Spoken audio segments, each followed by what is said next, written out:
Excellent. Well, kia ora koutou. I'm Jen Tyson. I've changed the name of my login. I'm on the NAWIC login. I'm the National Marketing and Comms Manager for NAWIC, been in the role in the organisation for nearly 4 years. Anniversary coming up, Rebecca. I know, it's gone fast. Fantastic. And one of the things that we love to do is these webinars, which really talk about things that we know women in construction face, struggle with, challenged by. And I know from some of the comments on the registration that not everybody has experienced this in their workplace. Some people are coming on to be a bit more educated and informed in case they come across it or in case they support people. So we've got a wide range of people that are registered for this, but also will listen to the recording afterwards. So it is a gnarly topic, and we had the lovely, I'm just multitasking, lovely Jacqui Roger join us last year. For those who haven't heard the recording, that's up on our resources page, and we will make sure everybody gets that. And there was a sort of a cry out after that session, especially by our president, Colleen, let's have a part 2. This could go for part 2. We could definitely do part 2. So we went back and begged Jacqui, but we didn't have to beg her much because this is a topic close to her heart and her profession. If she would come back and donate her time and give us a part 2 follow-up. So without further ado, I'm going to pin you, Jacqui, and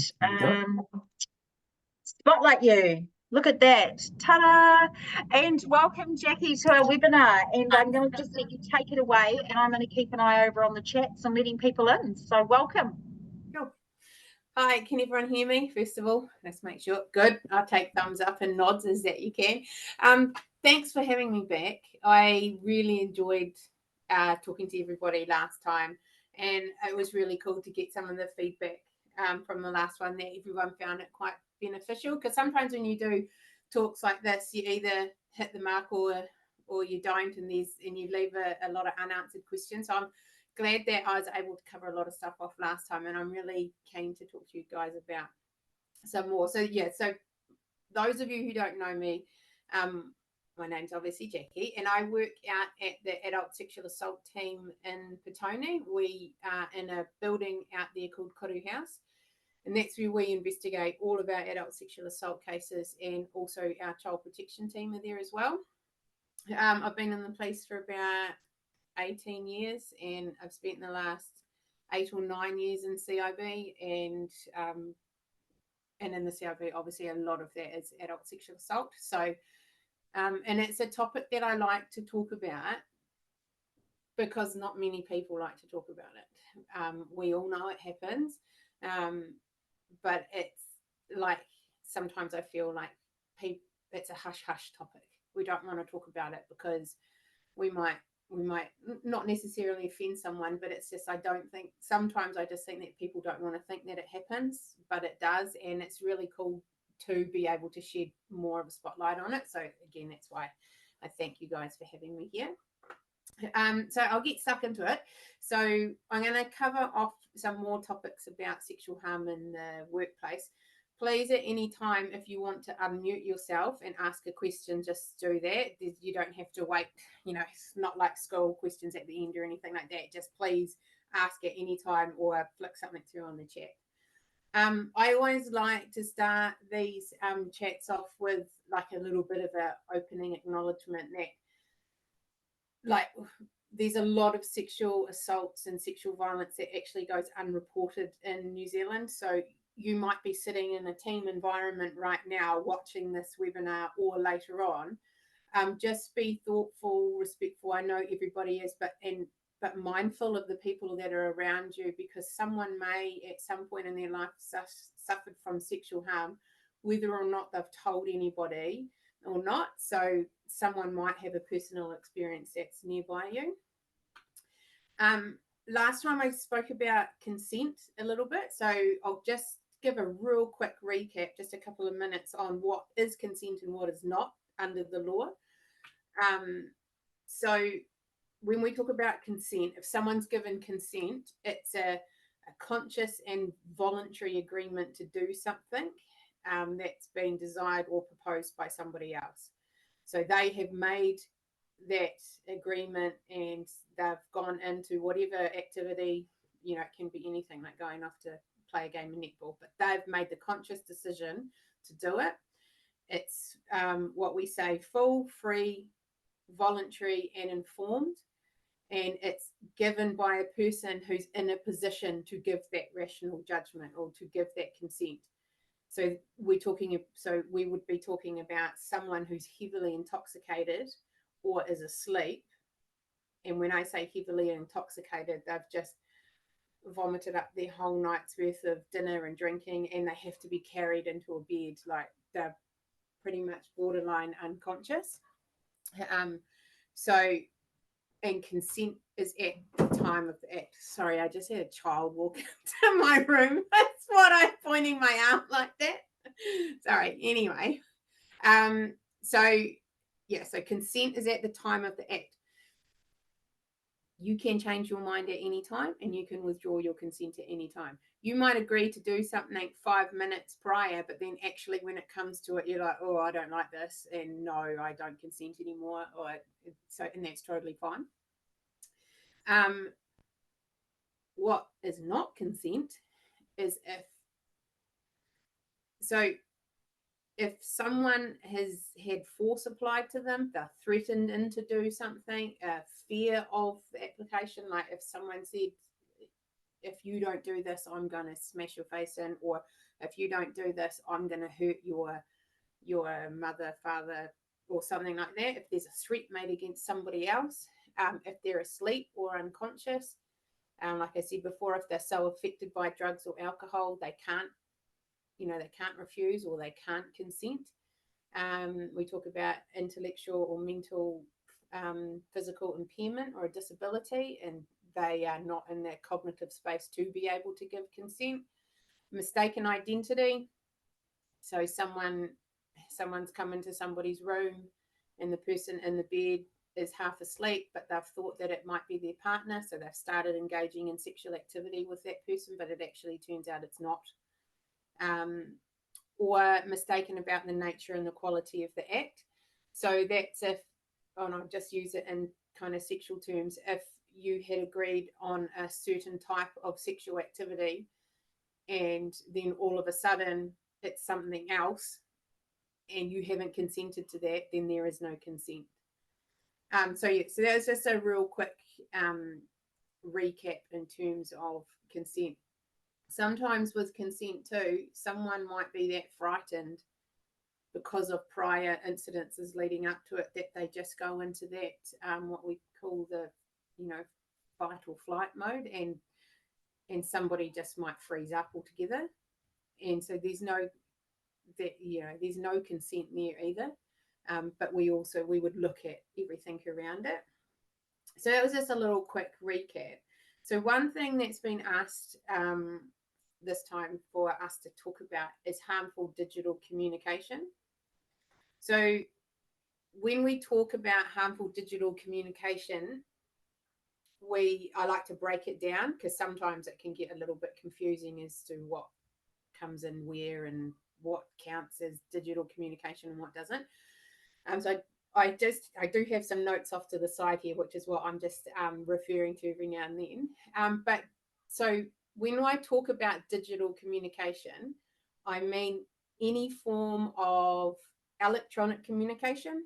So it can include a text message, something that's writing, but it's not a handwritten letter and it's not something through the post. So it would be an email, for example. It can be a photograph, picture, a recording, or anything else out there that has communicated electronically. I mean, that's quite massive, really. So that's what I'm talking about when I talk about digital communication. And then when we talk in digital communication, we talk about posting stuff, like posting online, or so that's not posting the letter. But when we talk about post, we include any means to transfer, send, publish, disseminate, or otherwise communicate by means of a digital communication. So basically text messaging, that's one. Email would be one. So that's what I mean if I ever say post along in digital communication. So what is harmful digital communication? So it's any communication in the digital realm which can disclose personal facts about somebody. It's threatening and intimidating or menacing. It's grossly offensive to a reasonable person. So, and I'll cover that later on, what that sort of means. It can be indecent or obscene, used to harass an individual, make a false allegation about somebody, contain a matter published that's in breach of confidence. So that might be like, also too, when we're talking about people that might have name suppression, and then that is plastered out there with a whole lot of threats in that associated with it, or something along those lines. It also includes anyone that would incite or encourage anybody to do anything harmful or to copy what they're doing, incite or encourage anybody to commit suicide or self-harm, degrade anyone due to their colour, race, ethnic origins, nationality, religion, gender, sexual orientation. So any digital communication that covers anything like that. Essentially, we're talking about online harassment and bullying and abuse. When does it become an offence? So the digital communication, so this is if you are receiving things like this, if someone is texting you some rather threatening stuff or anything back there that I've covered off, it becomes an offence when the digital communication is posted with the intention to cause harm to the victim or the person that's received the communication, and it would cause harm to an ordinary reasonable person in the position of the victim. So that's like a balance of probability type test that we would do. We kind of put ourselves in that victim's shoes and have a look at what we're looking at, and what we're looking at, are we thinking, yeah, this definitely falls within the harmful digital communication there. So it would cause harm to the reasonable person in the position of the victim, and posting the communication causes harm to the victim. So really the key things to take away there is that it was posted by the person with the intention of causing harm to the victim, and it did cause harm to them. So that's what we would be looking at if you were to come to us with a complaint, was it posted with the intention of causing harm, and did it cause harm? Those are the two things that we would. Can I ask a question there, Jacqui? I'm just loving this because it's really quite clear. I can see the boundaries. I just guess there's a whole area, and you'll come across this all the time, right? Is that people bring a complaint to you, and what can people do about it if the person posts an obscene picture of someone, say, chucks their phone over the top of a toilet block, takes a picture of someone like that, and then posts it online. And then when they get caught, they turn around and go, oh, we were just trying to be funny. So you can't prove intent to harm. They thought, and I'm just saying this because I have a teenager, and the colleges are full of this type of behavior, and there's this whole generation coming through that think it's funny and do it for entertainment value and likes. So where does that fall in all of this? Because I think these people are coming into the workplace and bringing those things through. So that will come under, and I'll cover that one off, it's a good question, that comes under intimate visual recording. So that's another part. And that one, hopefully, I'll answer all your questions in there. So just if I don't cover anything off, please just interject. But yeah, I should hopefully cover that off in there. So when someone comes to us, so we'll put the videos aside for just 1 second. So the harmful digital communication, if someone came to us with all these, like maybe they've got lots of text messages and they've got all lots of emails, or someone's posted slander about them online, like on Facebook or Instagram or anything like that, determining on whether or not that post would cause harm, the courts would look at the following, and this is what we would also look at too, is the extremity of the language used. So we'll look at, what have they written, and what kind of language and form is it in? Is it just full of complete obscene and derogatory comments and quite nasty things? The age and the characteristics of the victim. So, like, is it aimed at a young child or a teenager or somebody like that? Was the communication anonymous? So has the poster chucked it out there and used some sort of fake account that would not have their identity out there? Is it repeatedly done? It's not just a one-off. Is it the same stuff over and over and over again? How far did it go? Like, how far is the circulation? Was it just amongst a small group of people, or is it out there on the web for everybody to see? Is it true or false? And the content in which it appeared. So did they somehow get it into a stuff article, or was it just everywhere, very accessible for someone to get? So that's sort of what we look at in terms of whether or not that post would cause harm. So the other form of harmful digital communication is the intimate visual recordings. So those are the ones where someone's chucked a camera over the top of the toilet or something like that. So I'll break that one down as well. So an intimate visual recording is a visual recording, e.g. a photograph, a videotape, or a digital image. So let's just keep it simple, because I think everyone, this seems to be the form of it. It's filmed on a cell phone. Okay, so we'll just talk about cell phones really. It's made in any medium. It can be used on any device, and an intimate visual recording can be with or without the knowledge and the consent of the person who is being recorded.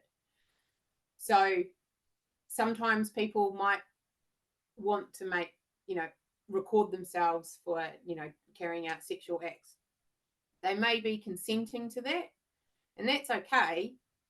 Where it then becomes an offence is if there's no consent for that video to be posted and shared around.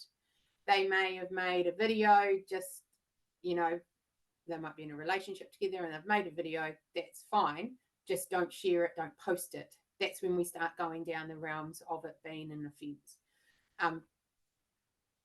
But we're also talking about any sort of videos that are made without the consent of somebody in that video.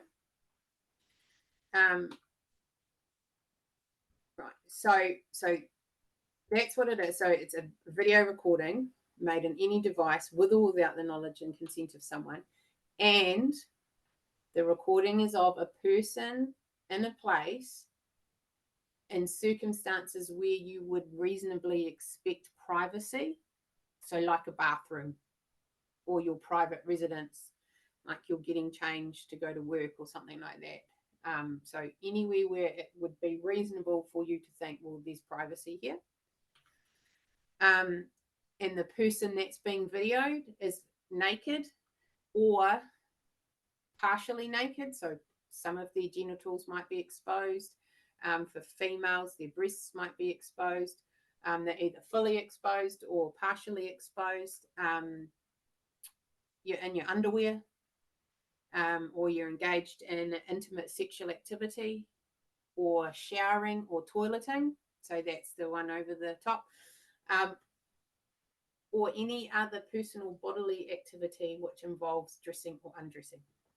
Okay, so basically you just think anything where you think no one's watching you and you don't want that filmed, that's pretty much what we'd be looking at.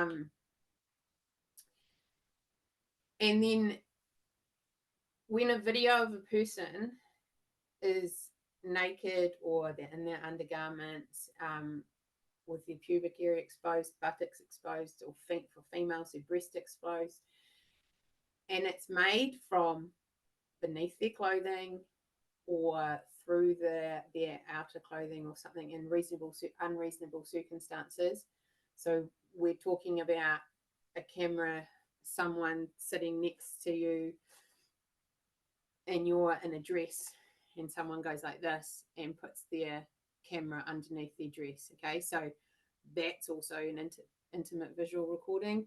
And the camera over the top of the toilet or underneath the stool, that's also included in an intimate visual recording. So hopefully I've covered that off in terms of what is an intimate visual recording. So really, just to sum it up, an intimate visual recording is any recording in circumstances where you basically don't want everybody to see what you're doing, okay? And you're naked, or you're going to the toilet, or you're showering, or something like that. Okay, so that's what we're talking about. And it can also be, live stream on Facebook and Instagram. If that's the same, falls under the same category. It doesn't have to be stored. Like, it's not like, when you're on your phone and you click record in your camera, and then that's stored on your device. But, with Facebook Live, I don't know, sometimes it might not be recorded and not be staying there. That's still an intimate visual recording. Sorry, next one. Okay, so when that becomes an offence, because like I said before earlier on, you and your partner might want to make heaps of intimate visual recordings, and that's fine. When it becomes an offence is that anyone who makes that video, so let's talk about the people who tried to film you through the stall in the toilet, okay? They've made that intimate visual recording. They know that that person on the other side of that, in that toilet, has not consented to that. Or they're reckless as to whether or not that victim has consented. And I think in that situation, with someone saying, oh, we were just having a bit of fun, they thought they would like it, well, that could potentially fall under the reckless element. So they're reckless as to whether or not the victim had consented. And there is no requirement for us in this one, for us to prove that they intended to cause harm. So again, someone being funny, filming over the stall, thinking, oh, it's just a joke. Well, we don't have to prove that they intended to cause harm to that other person. So this, I like this charge, because you don't have to prove the intent for harm. And I think that is really good, because, my personal opinion, who wants to be filmed in that sort of stuff if they haven't consented to it? No one's going to think that's funny. That's kind of my impression of that. One thing though to remember, and I probably just to keep in the back of your mind, I'm not quite sure the age groups of some people that might work in the construction industry, but anybody under the age of 16 cannot consent to the posting of an intimate visual recording. They might make it, but they are never able to consent to the posting of it. So again, if the video was made with consent of the victim, it becomes an offence if that video gets posted without the victim's consent. And we find that sometimes in revenge porn, or like you've had a bad breakup with somebody and you might have sent them videos or sent them intimate photos of yourself, text messages or messenger or something like that, or you've engaged in sexual activity with them and you were happy for it to be filmed, and then they go off and post it after you break up. That would be an offence then. Now, things that you can do. So how can you report harmful digital communication? Let's split it into two. The first thing will be outside of the police, and then later on down the piece, towards the end of the talk, I will talk about how you can come to the police. So I'll cover that off later on. So NetSafe, and I will send the link to Jen in terms of getting in touch with NetSafe, but it is also very easy to Google. I've never actually used or worked with NetSafe personally. So for this particular part of the of my talk, I had to Google a lot of stuff for NetSafe. But in a nutshell, with NetSafe, so if someone has posted something about you online, be it an intimate visual recording or harmful digital communication, and you go to NetSafe, their role is to assist with reports of harmful digital communication. They will look at your complaint and they'll assess and see if it falls within the Harmful Digital Communication Act. So that stuff I've just talked about prior, about the intimate videos and the harmful digital communication. If it doesn't, they're not just going to leave you high and dry and say, see you later. If it doesn't fall within it, they will assist you still, and they'll give you advice on what you can do. They can contact the person on your behalf, and they'll request that they take the images or the posts down. But just remember though, while they can do that and they act as like a mediator for you, they're not an enforcement agency, so they cannot force anybody to remove or take down that content. The way they try to deal with it is through mediation, is to have a talk to them. And I'm not sure what's involved in those sorts of mediation, but it would be basically asking them to take it down and then delete all copies of it. If they can't resolve the complaint, then your next step would be to go to the district court and to seek an order in the district court for it to be removed, for that poster to remove it. But if you believe an offence has been committed, then you should contact the police. You can still go to NetSafe. I think that's still good, because having two agencies doing the same thing for you is better than one. But where NetSafe can't force someone to take it down, we may be able to look at it in terms of under the Harmful Digital Communications Act and look at charging someone. And in which case we would then go through the courts and make that process a lot easier. So that's NetSafe. I think they're really good to think about and to keep in the back of your mind. Sorry, I might just have to pull that because it's getting, there we go. I was getting a bit dark. So I will cover off later on about coming to the police, but the next thing I wanted to talk about is how you can support your employees if they come to you because they've come victim of harmful digital communication, either by an intimate video being posted about them, or they've got some online hate going towards them. But before I move on to that, has anyone got a question, or we're all good? I can keep cracking on, because sometimes I can just keep talking. So if you want to cut in, just cut in. So how you can support your employees. So I'm not just going to talk about harmful digital communication in this bit. I'm going to talk about all of the sexual harm and the sexual assaults that we deal with. If an employee comes to you that they are a victim of any sort of sexual harm, and now when I say sexual harm, I'm going to include harmful digital communication in this, along with our other offences like an indecent assault. So just a quick recap on what the indecent assault is. So that's like a slap on the buttocks as someone's walked past them in the mealroom or something like that. Groping any part of the body of anybody else, excuse me, either on top of the body, either on top of clothing or underneath clothing, purposely grinding any part of their body up against another person. So that's an indecent assault. And sexual violation basically goes further than that. So we would be talking about any sort of introduction of any genitalia or part of a body of somebody into another part of the body of someone else. So we would be talking about rapes or sexual violations here, and it can include any objects.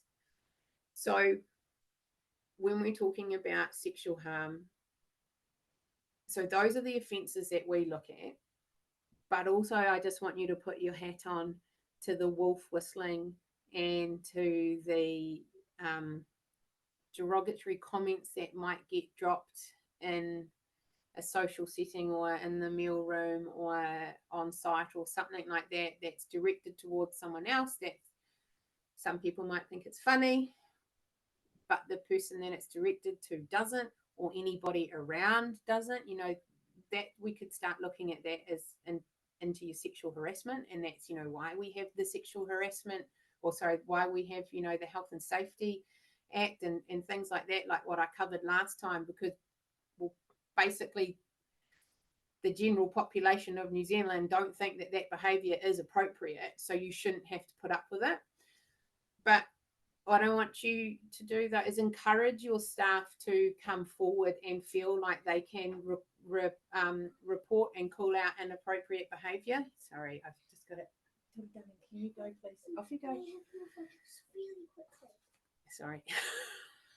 Right, shut the door, darling. I'm really sorry about that. Don't know where their dad is. Anyway, we've probably got lots of parents on tonight just with hands on doors or all the other end of the house. We've all been there. Oh, thanks.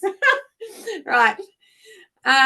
So encourage staff to report it, call it out, and call out the inappropriate behaviour. And the way you can encourage your staff to do that is to make sure you support an environment that just basically thinks that behaviour is not on. And I'm just being general here, and I don't want anyone to take offence or anything like that, but I'm just saying, if there's jokes flying around and there's someone that's in a position of authority that's laughing at those jokes and thinks that's funny, that's not creating an environment where you're going to feel like you can go and say to your boss, hey, I don't like this, or this has happened to me and I need this to stop. So you're not going to be able to do that. So make sure your staff also to know how to report it, and make sure they know that they'll be supported if they do come and report it to you,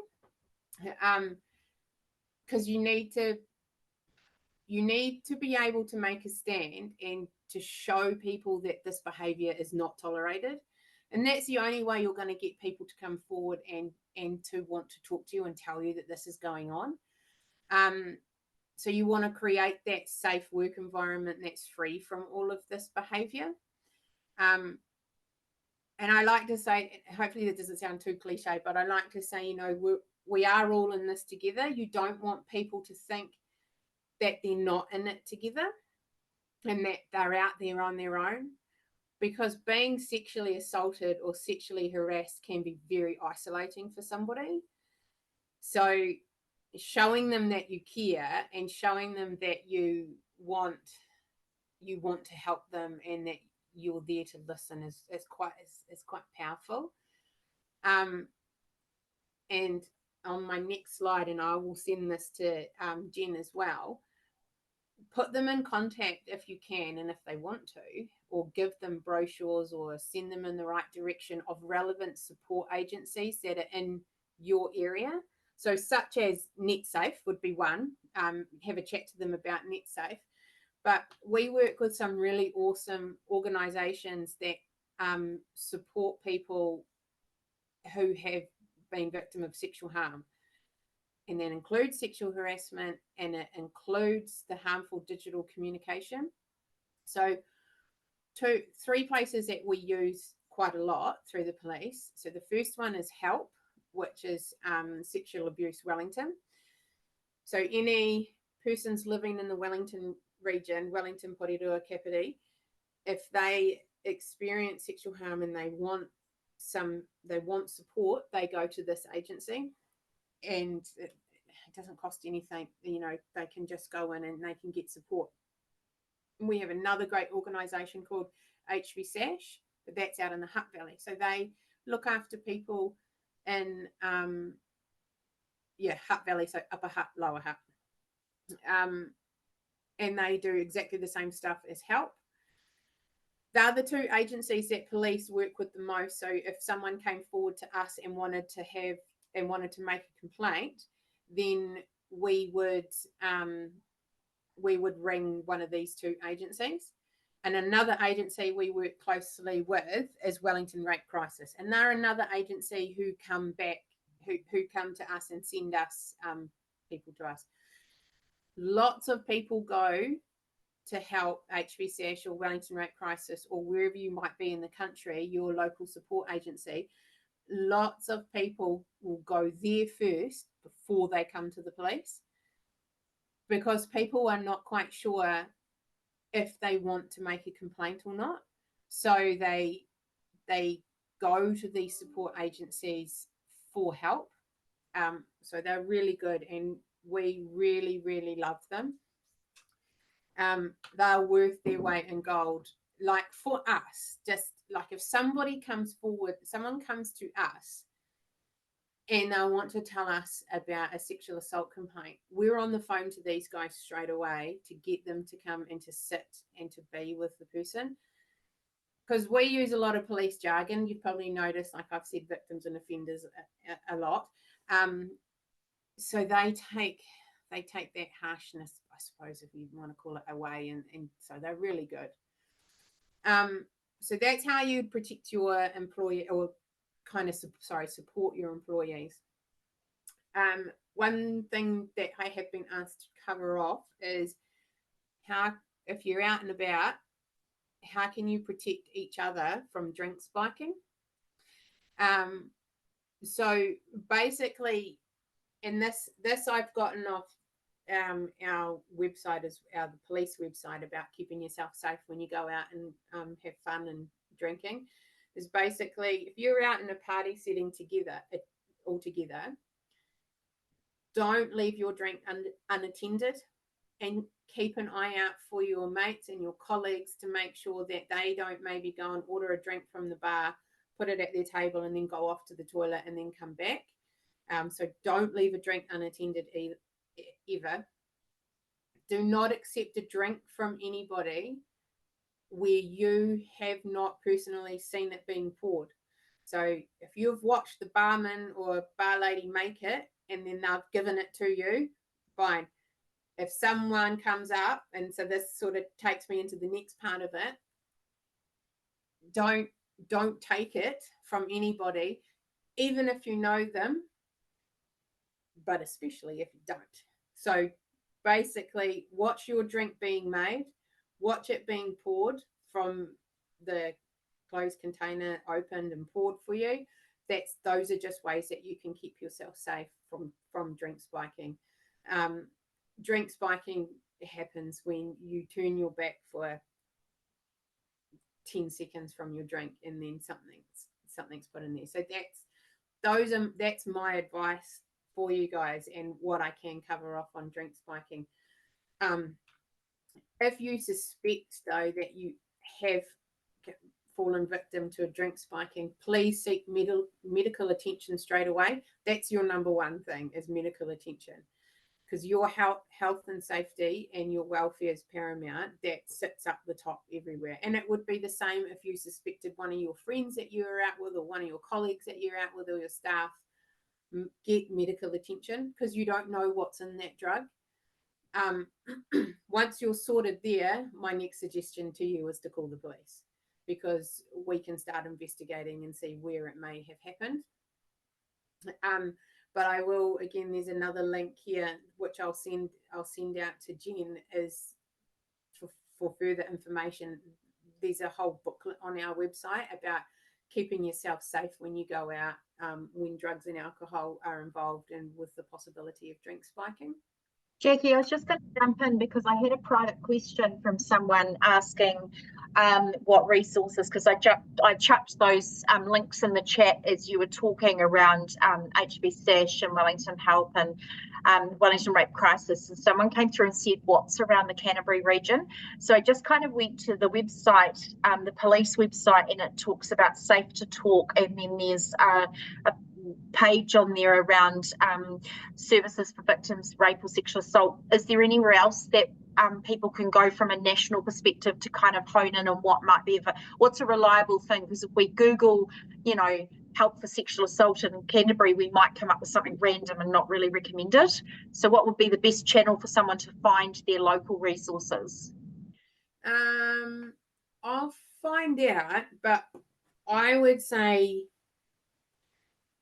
getting in touch with probably like Canterbury Police. You don't have to say that you will be making a complaint. You're just saying, hey, look, I need to find a support service down here for sexual assault, which is the best way. That would be the best way. Yeah. Otherwise, excuse me personally, I would be Googling it, but I know that somebody probably at our national headquarters would know, and I can quite easily get in touch with all the major regions and find out who are the support services in each district, in each region, and I can get that to you as well. I think that will be amazing. If it's not going to take you an age to do, I mean, obviously we don't want to create an entire week's work for you, but I feel like because we've got 1,800 members now, and our reach is wider than our members, and I love that there's resources and things that and it would be just really good for us to add that to our resource page in terms of here's some reliable resources that are recommended by yourselves as New Zealand Police, rather than people trying to find, because if you're already vulnerable, and you don't really know what's kosher and not, you might come across something and kind of find yourself in a worse position. So I think it will be really great. It's not urgent, but I think everyone online would agree that will be a really great resource to have. At least at least let me know who the contact is, and I can go bug them for the links or whatever. It wouldn't be hard, because I go through to our major regions and then find out from there. But that Safe to Talk one is also a good one, because they are nationwide, and they may also have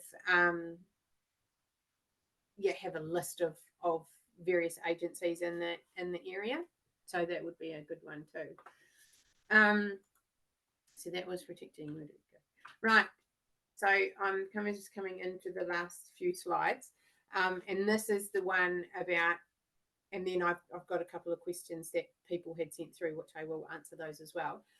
But when should you call the police?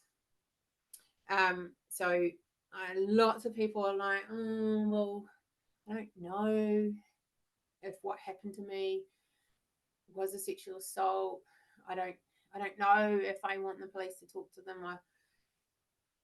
My advice to people who are sitting on the fence like that is just come and talk to us. And if you're having those sorts of feelings, come and talk to us and let us hopefully get rid of a lot of those sorts of feelings about what you're thinking and what your rationale is. And because some people just want to know what their options are, and some people also just want to know, are they right in thinking about what's happened to them is wrong? Chances are it was. So just come and talk to us. We're not scary, and that's why the support services are really good, because then they can put you in contact with us. So basically, like, one of the things is, if there's any immediate risk to the safety of yourself or anyone else, any immediate risk, you just call 111. Don't worry, you don't think, I'm wasting their time. If you feel like you're in danger, you're in immediate danger, or there's a risk to your safety or anyone else, just call us straight away. Trust your gut. If it doesn't feel right, it probably isn't. So please don't hesitate to call. And you can report a sexual assault at any time. So if you were sexually assaulted 2 years ago and you didn't think that you could come forward then, but you're thinking, actually, no, I'm ready now, that's fine. Some people come and talk to us about being sexually assaulted 10, 20 years ago. So there is no limitation on that at all. So if you, anytime, just come and talk to us. So how you contact police, obviously 111. So that's your immediate threat and danger.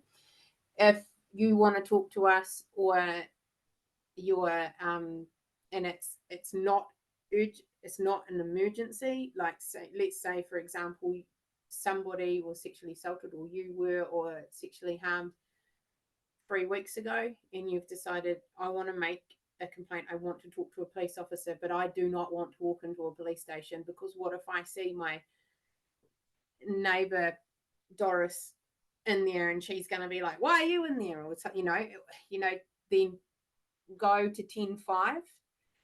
So you can ring 10-5, that's the non-emergency police number. Or you can go on the website, the police website, police.gov.nz/use 10-5, and you can make an online report and someone will get in contact with you, or go to your nearest police station. Go via Jen, maybe. Jen can get you in touch with your local station or something like that. Go via your support agencies. So we can come to you. That's the other big thing. Lots of people think that because I want to talk to a police officer, I have to go to a police station. That's not quite true. You don't have to go into a police station. So where we are down here in Petone, we go to our support agencies a lot and take sexual assault complaints, because the support agencies contact me and they say, we've got someone here that wants to make a complaint. Can you please organise for someone to come in? No problems. We can sometimes they email me in the morning, or they ring me in the morning, and we can have someone there in a couple of hours. So, and because it's an environment where they feel safe, and it's the same thing. They might want us to come to your place of work, for example. That's fine. We can do that too.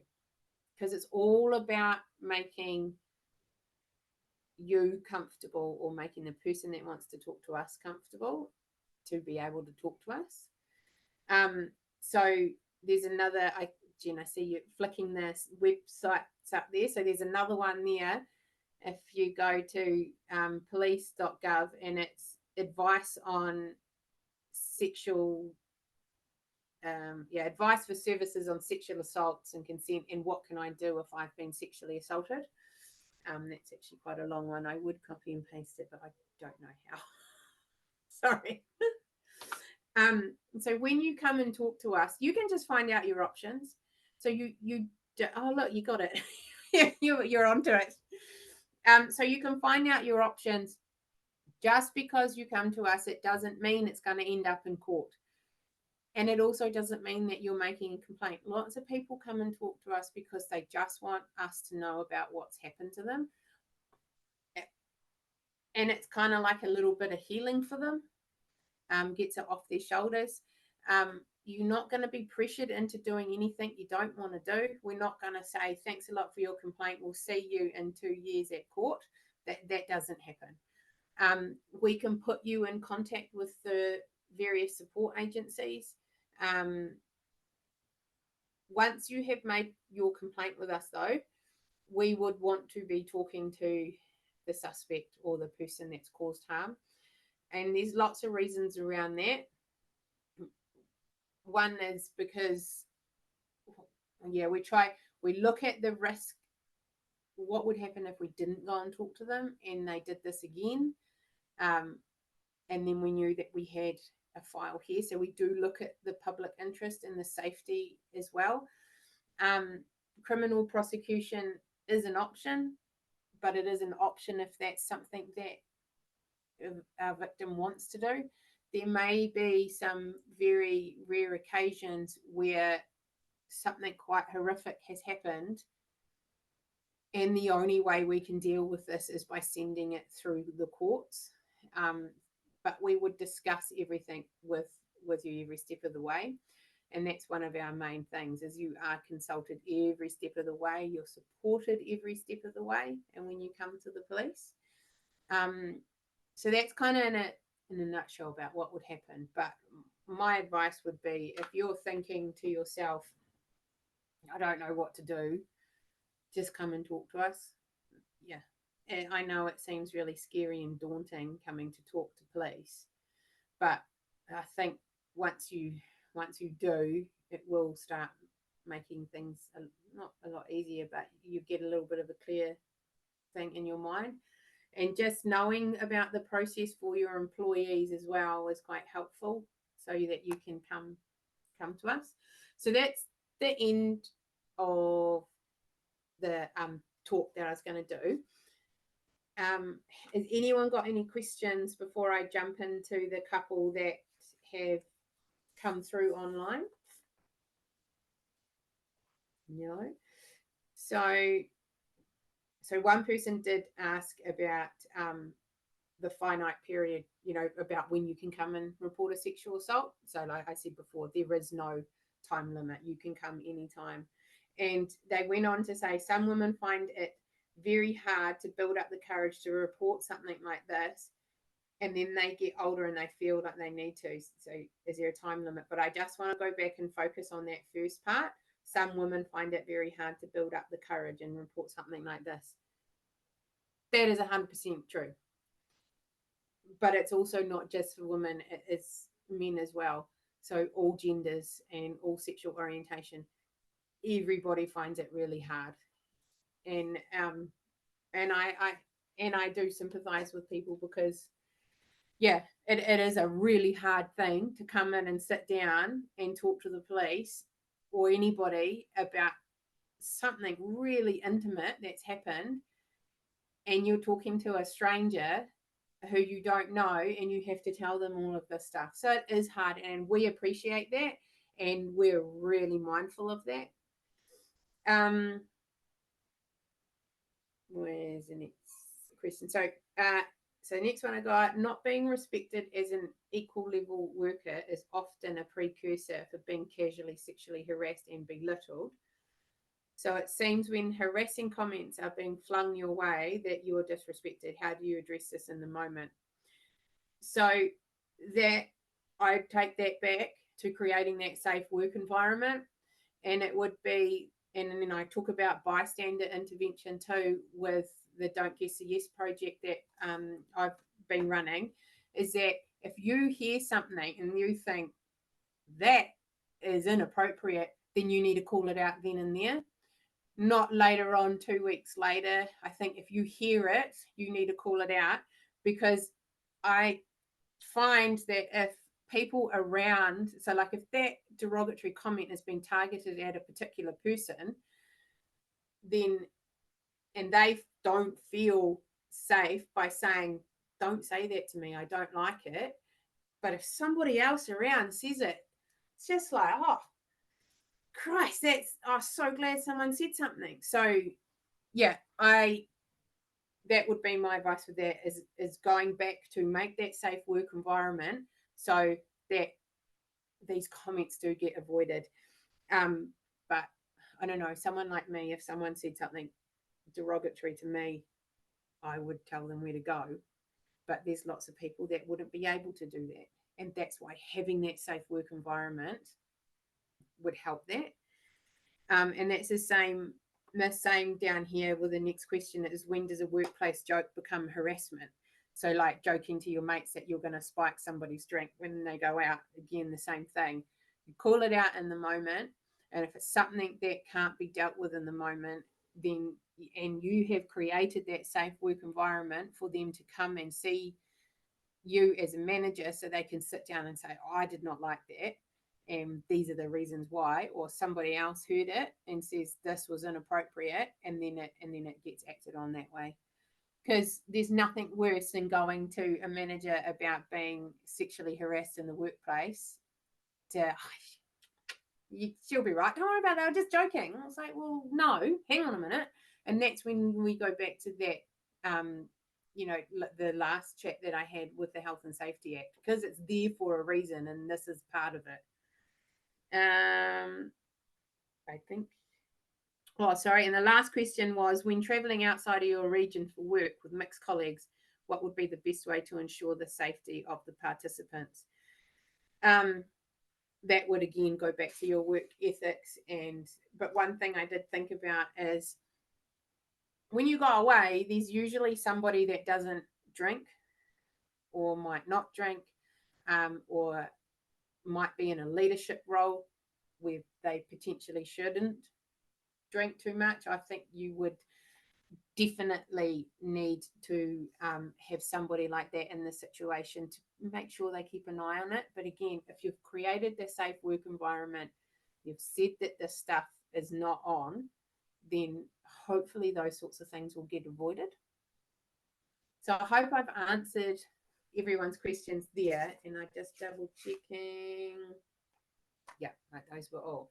So those are all the questions in the end of my thing, and I've just looked at the time at 7:57. Sorry.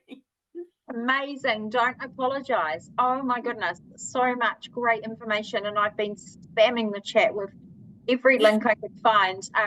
I even dropped one in there, Jacqui, that just reminded me on an active bystander.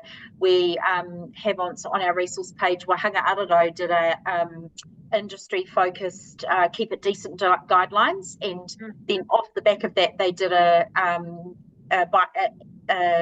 bystander accountability guideline for behavior on site. So I've just dropped those in there as well, because I think it already adds to the picture, and like you say, it's a topic no one really likes to talk about because it's a bit ooky, and it's a bit, you know, out there, and nobody really wants to even think it's going on unless it's happening to them, and even then not so. So I think it's been fantastic, and I don't think there's any more questions, but I'd like to just reiterate what Jacqui said, is if you come off this and you have questions, or you know, you can email me anonymously, and we can put you in the right direction. You can reach out to anyone in your NAWIC chapter, or you can reach out to anyone that we've posted links for, and just, you know, let us know if you've got more questions, because Jacqui's going to provide me with some info, some links, and then we're going to get this recording up.